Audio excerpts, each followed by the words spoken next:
How to check the Wi-Fi 6 network is supported or not in laptop, computer, desktop, PC सबै डिभाइसमा चाहिँ हेर्न मिल्छ। यहाँबाट चाहिँ जाने वाइफाई सेटिङमा जाने, सेटिङमा गएपछि यहाँ चाहिँ हाइड गर्नुपर्ने हुन्छ।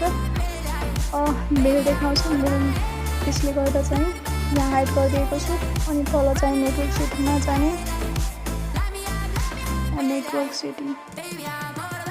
नेटवर्क सेटिङमा गएपछि एडभान्स सेटिङमा जाने, एडभान्स सेटिङमा गएपछि वाइफाई प्रोपर्टिजमा जाने। यता चाहिँ सो भएको छ, यता चाहिँ डिस्क्रिप्सनमा चाहिँ देखाएको छ Intel wifi 6 network is supported current new भर्जनको ल्यापटप, कम्प्युटर, पिसी सबैमा चाहिँ सपोर्ट गर्छ अहिले। र अदर्स वे अरूबाट चाहिँ चेक गर्ने, फर्स्ट अफ अल जाने कन्ट्रोल प्यानलमा, त्यसपछि नेटवर्क एन्ड सेयरिङ सेन्टरमा जाने, त्यसपछि यता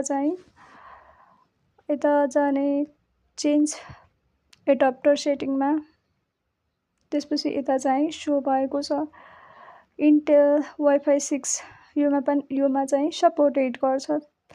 5G जसमा 5G सपोर्ट गर्छ त्यसमा 5G देखाउँछ।